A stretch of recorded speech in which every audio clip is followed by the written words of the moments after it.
Bonjour à tous. La semaine pour découvrir les métiers et les formations du numérique démarre aujourd'hui même. Vous avez sans doute des questions à ce sujet. Comment faire pour embrasser ces filières et puis surtout comment faire pour obtenir davantage de talents et les garder en France. Voilà, ce sera le sujet qu'on va aborder principalement aujourd'hui. On aura aussi rendez-vous avec David Lacomblette de la Villa Numéris qui nous parlera de X ou la fuite en avant, d'autant plus qu'il y a eu des dernières frasques d'Elon Musk, mais bon, il y en a chaque semaine en même temps. Mais d'abord, je propose d'adresser un sujet sous haute tension. Des investisseurs ont décidé d'œuvrer pour la paix. C'est tout de suite 3 questions dans Smart Tech.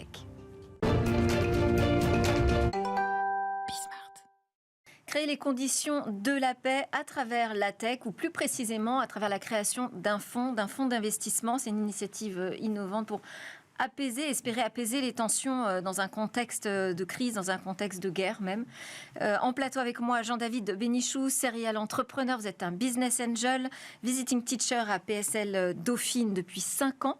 Franco-israélien, vous partagez votre temps entre Paris, Tel Aviv et Londres. Et vous êtes le président, le fondateur d'Abramundi, dont nous allons parler avec Sam Sadroul-Eslami. Bonjour à tous les deux, bien sûr. Donc vous êtes diplômé du Master Entrepreneuriat et Projets Innovants de la même université, Dauphine. Vous êtes franco-iranien et en 2023, vous décidez de participer à cette aventure de création d'un fonds un peu particulier dont on va parler, fonds d'amorçage pour des startups de la tech, qui regroupe des entrepreneurs, des investisseurs qui ont envie en fait d'aider une jeune génération qui veulent apporter des nouveaux projets dans des régions qui sont souvent sous le scope d'actualités très négatives, et en particulier en ce moment. Vous fédérez quel type d'investisseurs déjà ? Bonjour Delphine, merci de nous recevoir. Donc, des investisseurs français uniquement ? Alors, on fédère des investisseurs de toute la région MENA GCC, d'Europe et des États-Unis. D'accord. Donc, on va traduire MENA GCC. Donc MENA, c'est Moyen-Orient, Afrique du Nord, et GCC, ce sont les pays du Golfe. Ok. Est-ce que ce projet, dites-moi, est né avant les événements du 7 octobre ? Il est né bien avant. Il est né dans le sillage des accords d'Abraham, qui ont vu la normalisation des relations entre Israël, les Émirats arabes unis, Bahreïn, la reprise des relations diplomatiques avec le Maroc. Et à ce moment-là, on a vu un élan. Et on a voulu l'accompagner d'un point de vue entrepreneurial pour financer des entrepreneurs de technologie dans cette région du monde. Et ce qui s'est passé le 7 octobre n'a pas modifié votre projet ? Il n'y avait pas de raison que ça le modifie. En tant qu'entrepreneur, j'ai créé ma première entreprise pendant la première guerre du Golfe en 1992. Et donc c'est une vision long terme. Le conflit israélo-palestinien est ancien. C'est un spasme de plus.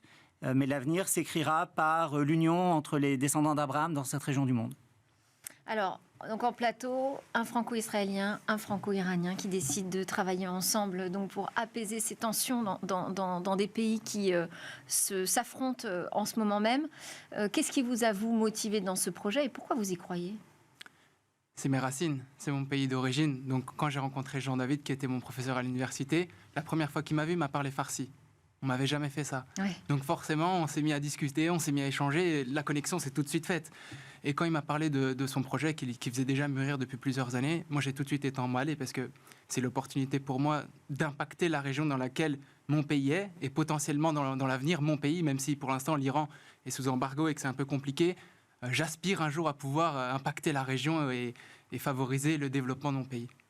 Je vous posais la question de quel type d'investisseurs, quel business angel viennent rejoindre votre projet, parce que c'est pas simple de monter un fonds d'investissement. Déjà, trouver des fonds en ce moment, je veux dire, sur le terrain économique, c'est compliqué.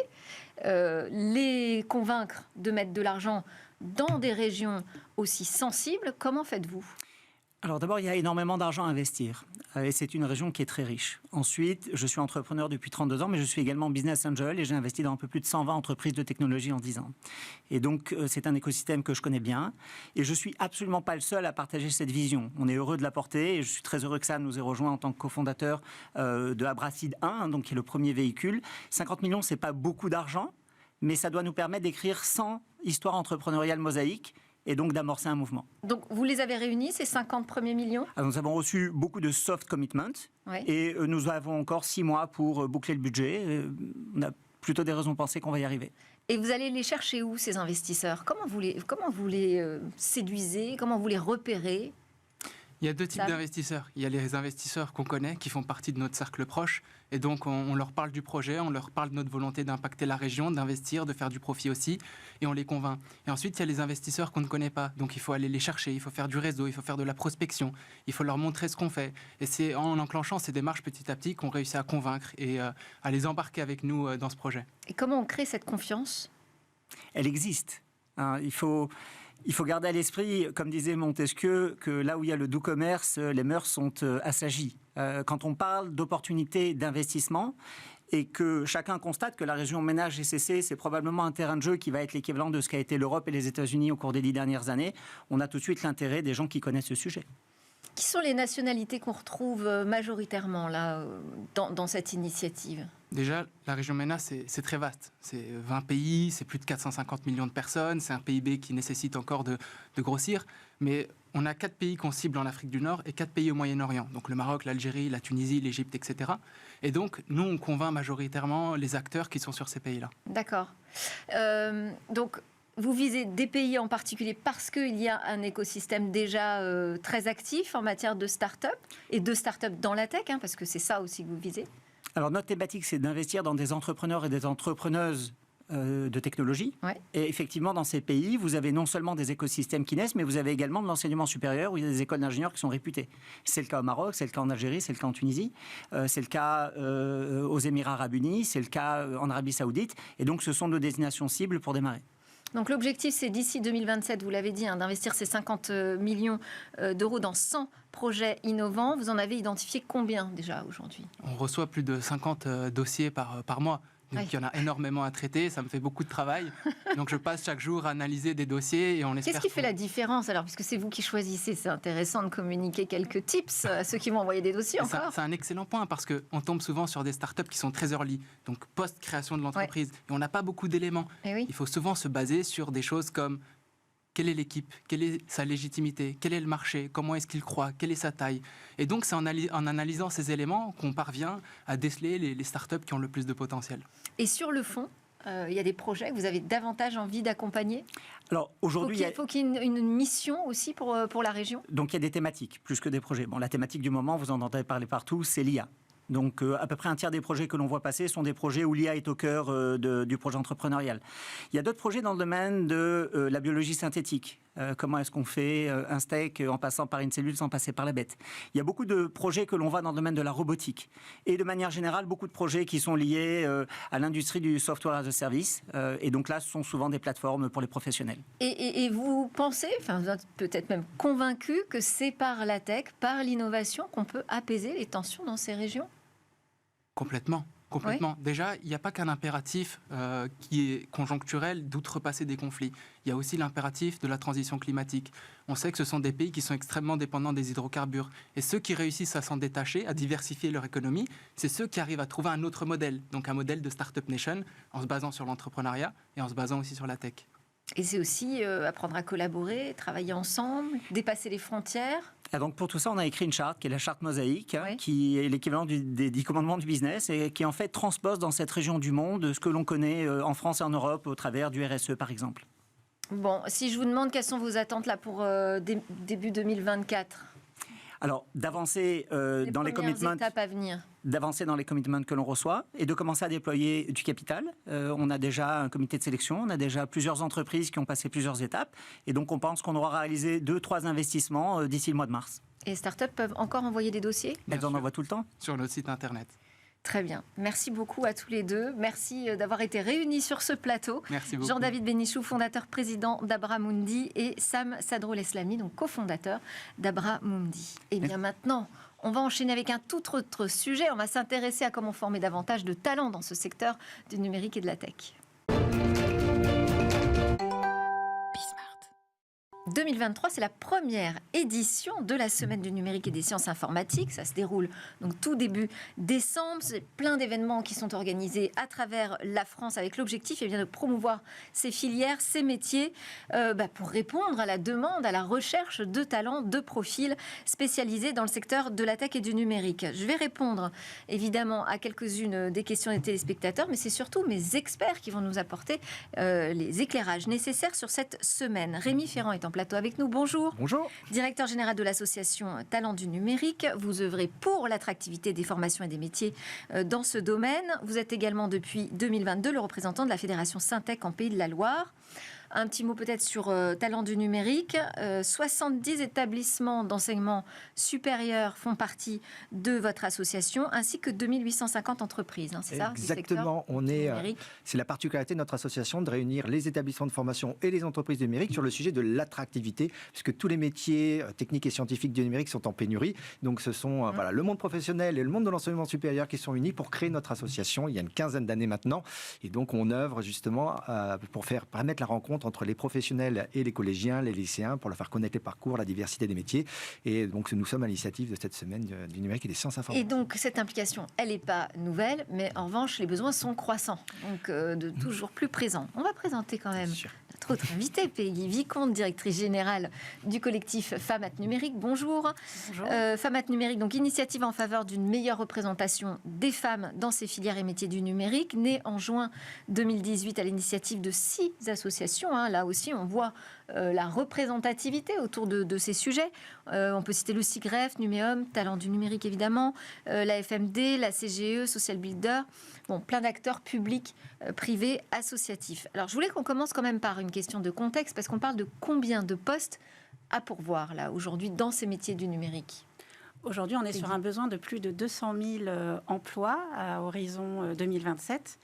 Et le sujet, c'est qu'on a un manque, on parle de guerre des talents, on a un manque de ressources, tous secteurs confondus. On sait que 8 métiers sur 10 vont être impactés, sont déjà impactés par le numérique.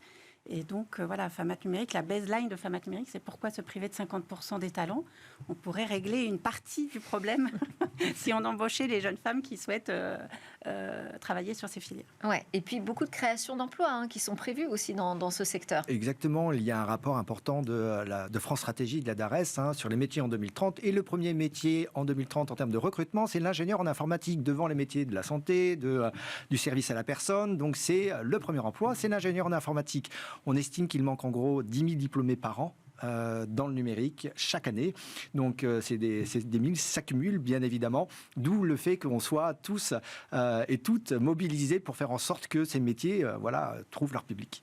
Alors, cette journée, je disais que c'était la première édition, mais en fait, c'est un peu un renommage aussi de ce qui se faisait par le passé, la journée NSI. Pourquoi est-ce que ça a changé? Est-ce qu'il y a une nouvelle impulsion qui est donnée par rapport à la journée NSI? Alors, ça a changé, notamment puisqu'il fallait donner un peu plus de temps et de plus amples créneaux pour les entreprises, les établissements de formation et les centres de recherche pour s'organiser, pour faire ces fameux événements et faciliter la rencontre. Ça nous permet aussi d'avoir des temps extrascolaires le mercredi et le samedi pour permettre encore une fois de toucher pas uniquement les collégiens et les lycéens, mais aussi parfois leurs proches, qui sont des prescripteurs, on le sait, en matière d'orientation. Donc une journée, ça suffisait pas. Ça suffisait pas, et ça permet aussi de démultiplier le nombre d'événements. Donc on avait une centaine d'événements l'année dernière, on a 400 dates prévues, donc entre le 4 et le 9 décembre.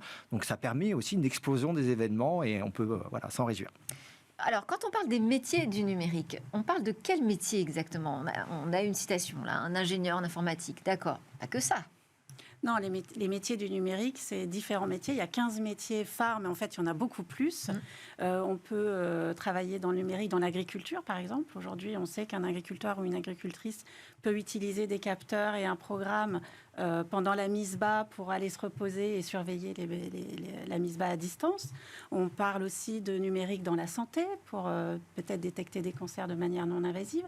En fait, il y a toute une catégorie de métiers. Est-ce que ce sont des métiers derrière? Par exemple, métier d'agriculteur, ça reste un métier d'agriculteur. Il faut une formation spécifique et non pas en numérique. Il faut savoir utiliser, bien sûr, ces nouveaux outils, mais ça ne demande pas une formation, une filière. Non, ça ne demande pas une filière, mais par contre, ça demande de bien comprendre le sujet et de bien maîtriser les nouvelles technologies. Et c'est tout le sens qu'on souhaite aussi donner à ce type de visite. Ce n'est pas uniquement les métiers. Réduire le numérique à de la programmation informatique serait leurrer les jeunes générations qui doivent résoudre les problèmes de santé, de transition énergétique, d'alimentation plus locale et plus directe. Oui, et puis là, on apporte du sens aussi.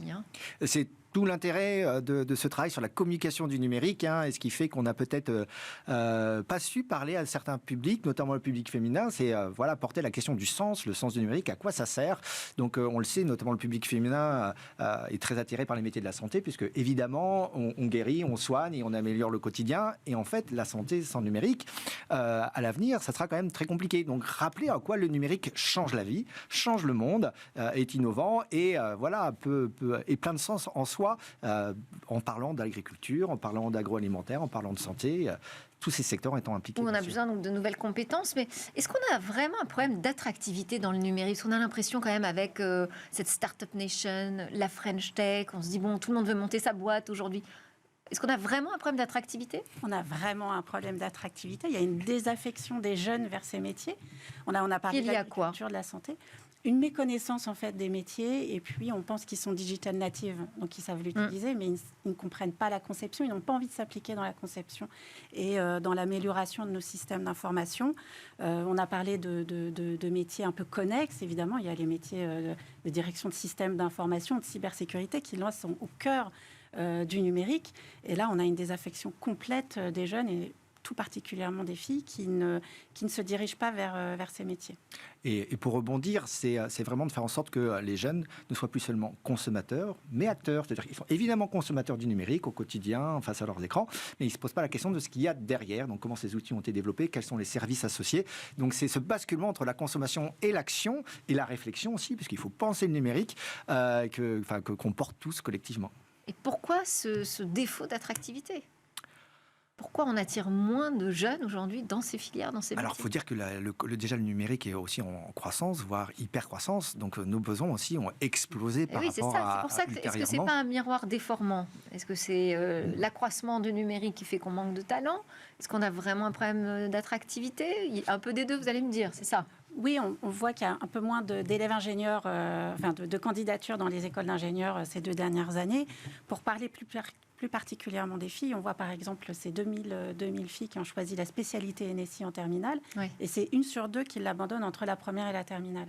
Donc en fait, il y a finalement un gap à passer entre la partie technique du numérique et l'explication de ce que ça peut amener dans notre projet des usages et dans notre projet de société en fait. Ouais, ça c'est un levier intéressant. Qu'est-ce qui va se passer Donnez-nous quelques exemples de ce qui va se passer pendant cette semaine.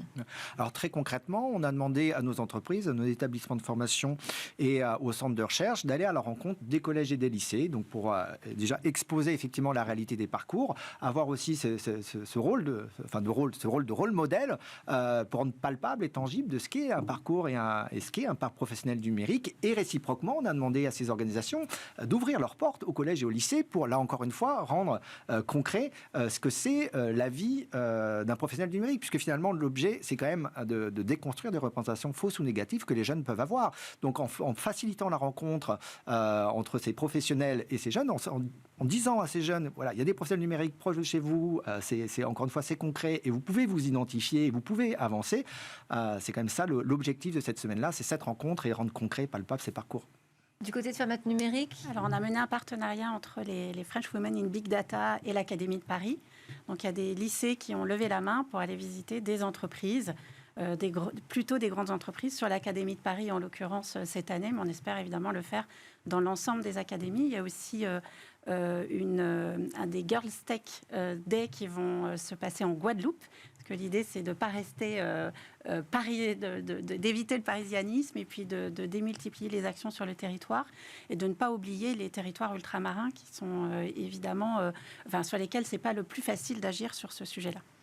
Alors, on a une question d'une téléspectatrice, Anne, qui nous dit « Mais comment faire en sorte que les élèves soient réellement intéressés par ces événements ?» Eh oui, il ne suffit pas de mettre en place des événements. Alors, il y a des obligations aussi. Ah, vous allez les forcer ? Non, au sein de la ministère de l'Éducation nationale, en matière d'orientation. Donc, il y a évidemment des heures dédiées, 54 heures dédiées notamment à partir du lycée. Et donc, la découverte des métiers, c'est quand même un grand enjeu de l'État, du gouvernement, du ministère de l'Éducation nationale. On sait qu'il y a, dès la 5e maintenant, une volonté de faire découvrir les métiers. Il y a aussi le stage de 3e, il y a aussi le stage de seconde. Donc, en fait, les rencontres sont déjà planifiées. L'idée de cette semaine, c'est quand même de faire en sorte qu'il y ait beaucoup d'événements pour massifier et pour avoir une communication spécifique dédiée pour, au-delà de la rencontre, toucher, encore une fois, d'autres médias tels que vous, faire passer la petite musique du numérique pour toucher aussi les parents, les proches, les enseignants et ainsi de suite, puisqu'on sait très bien que dans le choix d'orientation, il y a des prescripteurs. Donc, au-delà de la rencontre, au-delà de la petite graine qu'on peut déposer, il faut que la petite graine puisse pousser et donc il faut l'arroser et faire en sorte que l'environnement soit bon et ça passe par toucher les proches de ces jeunes. Même question, hein, comment est-ce qu'on va motiver les jeunes filles à s'intéresser à cette semaine, aux événements, et puis à pousser un petit peu plus loin leur curiosité? Oui, c'est vrai, il y a une vraie volonté du côté de Famat Numérique de travailler avec les académies pour sensibiliser les équipes encadrantes, les équipes enseignantes aux enjeux de nos métiers, parce que c'est évident, on ne peut pas leur demander de tout faire, de tout connaître, surtout. Donc évidemment, il y a une approche aussi pédagogique. Nous-mêmes, enfin entreprises et associations, devons faire acte de pédagogie pour expliquer ce qu'est le numérique aux équipes enseignantes et encadrantes. Donc ça passe, je dirais déjà, par le corps professoral qui doit être impliqué dans cette semaine et transmettre son envie de participer à ces événements. Et oui. Je me permets d'ajouter qu'on a du coup aussi le soutien de 3 ministères, le ministère de l'Éducation nationale, le ministère de l'Enseignement supérieur et le ministère de l'Économie et des Finances. Absolument. Ça montre bien que c'est un sujet et un enjeu sociétal, mais également économique. Donc les 3 aussi mobilisent leurs troupes et ça nous fait des relais localement. Donc merci à eux. Enjeu économique, sociétal, social aussi, hein. Oui, on parle d'emploi, on parle de... Voilà, puis c'est la question de l'émancipation des femmes, de l'autonomie financière. Est-ce que ces jeunes filles qui ont une appétence, une compétence pour le numérique peuvent y trouver des métiers où il y a des emplois bien rémunérateurs, stables? Donc c'est la question aussi de l'émancipation de ces jeunes filles. Moi, j'ai quand même envie de vous poser cette question un peu piège. Comment est-ce qu'on fait pour préparer des jeunes générations dans des écoles, à travers des formations, à des métiers dont on ne connaît pas encore l'existence? Ça va tellement vite dans le numérique. C'est le fameux apprendre à apprendre. Ça veut dire qu'au-delà effectivement de l'apprentissage d'une technique ou d'une science à un moment donné, on leur apprend comment apprendre. Et donc on sait très bien, et Peggy le disait fort justement, que c'est un engagement sur le long terme et qu'il y a la formation professionnelle, que certainement ils devront se former au long cours pour rester effectivement bons dans leur métier ou dans leur futur métier. Donc c'est ce fameux apprendre à apprendre qu'on a dans ces formations, parce qu'effectivement les compétences peuvent devenir caduques. Et donc, il est bon d'être toujours vigilant et de toujours se former. Et cette semaine, elle est dédiée aussi à la formation continue, ou pas seulement à des jeunes filles, mais aussi à des femmes? Alors, la partie reconversion n'est pas forcément intégrée dans la semaine NSI, qui est vraiment une action qui est dirigée en direction des établissements scolaires. Je me permets de revenir sur la question des soft skills, en fait. C'est-à-dire l'approche par compétence est une approche qui est très utilisée aujourd'hui dans l'éducation nationale pour justement essayer d'aller au-delà de l'apprentissage des disciplines et des techniques sur le comportement et l'adaptabilité de nos jeunes. Donc pour les actions reconversion, formation continue, tout ça, il faut suivre vos associations et vos initiatives tout au long de l'année. Merci beaucoup Peggy Vicomte, déléguée générale de Famat Numérique, et Rémi Ferrand, directeur général de Talents du Numérique. Je vous souhaite une excellente semaine prolifique. Merci. Allez, juste après, on se termine avec notre rendez-vous avec David Lacomblet qui va chroniquer. Mais où va donc Twitter X ?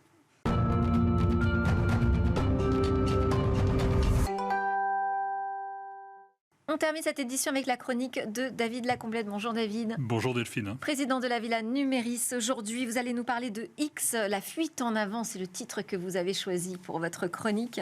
Bon, alors évidemment, Elon Musk, on en parle à peu près toutes les semaines de ces phrases. En tout cas, le constat, c'est que depuis que Twitter est devenu X et qu'il a été racheté par le milliardaire, eh bien, il accumule les déboires. Bon, alors il y a eu des départs, les appels à une journée sans Twitter, les annonceurs qui ont décidé, des gros annonceurs qui ont décidé de suspendre leur campagne publicitaire, ce qui a d'ailleurs mis très en colère Elon Musk, pas plus tard qu'hier soir. Ouais. Alors c'est vrai que le Twitter des débuts, à la coolitude affichée, au petit oiseau sifflotant, espace d'échange débridé, sérieux et un peu potache aussi parfois, ouais, c'est bel et bien terminé. Ouais. Le petit oiseau s'est envolé.